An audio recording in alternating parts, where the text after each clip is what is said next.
स्मिता गलांडे.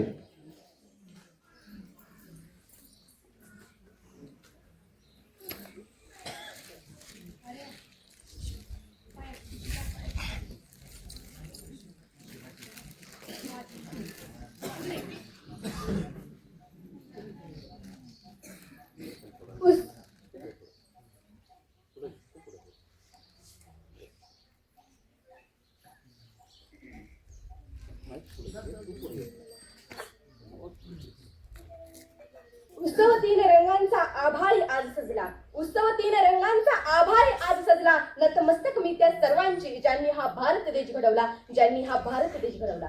शूरवीरांच्या स्मृतिगंधात रंगलेले ज्ञानमय व्यासपीठ, गुरुजन वर्ग आणि ज्यांच्या चेहऱ्यावर तेज आहे, ज्यांच्या देहामध्ये शक्ती आहे, ज्यांच्या मनामध्ये उत्साह आहे, ज्यांच्या बुद्धीमध्ये विवेक आहे, ज्यांच्या मनगटामध्ये बळ आहे, जे सिंहासारखे निर्भय आहेत, ज्यांचं चारित्र्य शुद्ध आहे, जे व्यसनापासून मुक्त आहेत, ज्यांचं देशावर प्रेम आहे, आई वडिलांवर श्रद्धा आहे आणि ज्यांचं देह उंच आहे, असे स्वामी विवेकानंदांच्या स्वप्नातले सर्व बंधू आणि भगिनींनो, सर्वप्रथम सर्वांना माझा नमस्कार.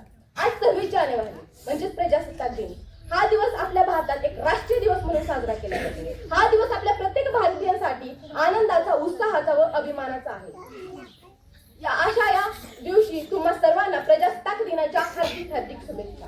15 ऑगस्ट 1947 रोजी आपला भारत देश स्वतंत्र झाला. 15 ऑगस्ट 1947 रोजी आपला भारत देश स्वतंत्र झाला. आपल्या भारतातील प्रत्येक नागरिकाला आनंदाने व शांततेने जगता यावे यासाठी संविधान निर्मितीचे महान कार्य सुरू झाले. डॉक्टर बाबासाहेब आंबेडकर यांच्या अध्यक्षतेखाली नेमलेल्या मसुदा समितीने तब्बल 2 वर्ष 11 महिने व 18 दिवस अथक परिश्रम घेऊन संविधान तयार केले व 26 जानेवारी 1950 रोजी हे संविधान अंमलात आणण्यात आले. म्हणून हा दिवस आपल्या भारतात प्रजासत्ताक दिन म्हणून घोषित करण्यात आला. म्हणून हा दिवस 26 जानेवारी दिवशी प्रजासत्ताक दिन म्हणून आपण साजरा करतो.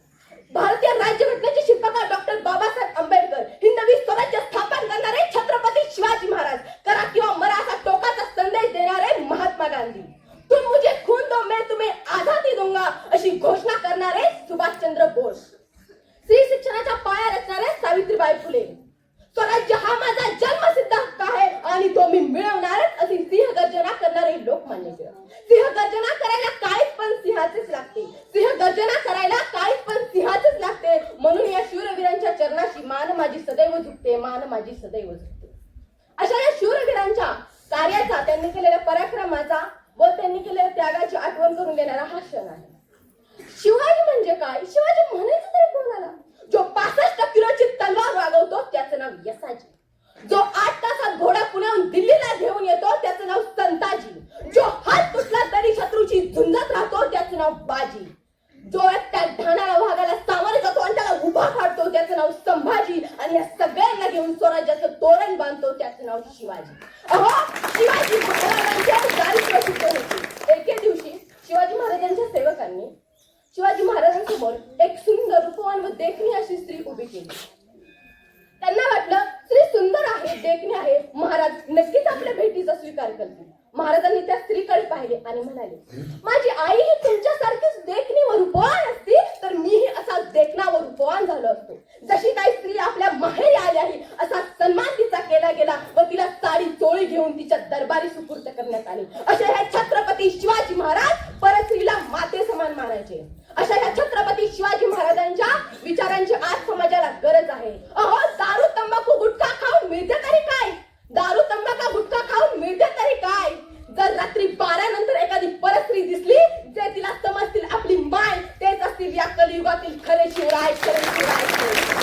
असे हे थोर महात्मे होऊन गेले, चरित्र त्यांचे पहा जरा. असे हे थोर महात्मे होऊन गेले, चरित्र त्यांचे पहा जरा. त्यांच्या सम आपण व्हावे हाच सापडे बोध करा. त्यांच्या सम आपण व्हावे हाच सापडे बोध करा. अशा या भारतभूमीचा सर्वत्र जयघोष होत असतो व राष्ट्रगीते गायली जात असतात. म्हणून मला म्हणावेसे वाटते, अलवारों से सलवार दिए, अंगारों में जिस्म जलाया है, अब जाके कहीं हमने सर पे एक केसरी रंग सजाया है। ए मेरी ज़मीं अफसोस नहीं जो तेरे लिए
संसारात सर्वांनी भांडण तंटा न करता गुणागोविंदाने समाधानी राहावे अशी शिकवण हे थोर देशभक्त आपल्याला देतात. स्वातंत्र्याची ध्वजा फडकते सूर्य तळपतो प्रगतीचा. स्वातंत्र्याची ध्वजा फडकते सूर्य तळपतो प्रगतीचा. या भारतभूषा पराक्रमाला माझा मानाचा मुद्रा, मानाचा मुद्रा. तसे संविधानाने आपल्याला काही हक्क दिले असतात, त्याचबरोबर आपल्याला काही कर्तव्यही पार पाडायचे असतात. तसे ध्वजारोहणास उपस्थित राहणं हे देखील एक कर्तव्यच आहे आणि तुम्ही सर्वजण येऊन ध्वजारोहणास उपस्थित राहून आपले कर्तव्य पार पाडले त्याबद्दल मी तुमचे आभार मानते आणि थांबते. धन्यवाद. जय भारत. सिंहगर्जना करायला काळीसला सिंहाचं लागतं ताई, त्याचबरोबर दुसऱ्याचं कौतुक करायला सुद्धा काळीस सिंहाचं लागतं. टाळ्या वाजवा. कौतुक करायला पण काळीस सिंहाचं लागतं. आजकाल कोणी कुणाचं कौतुक करत नाही, शेजाऱ्याचं कौतुक करत नाही.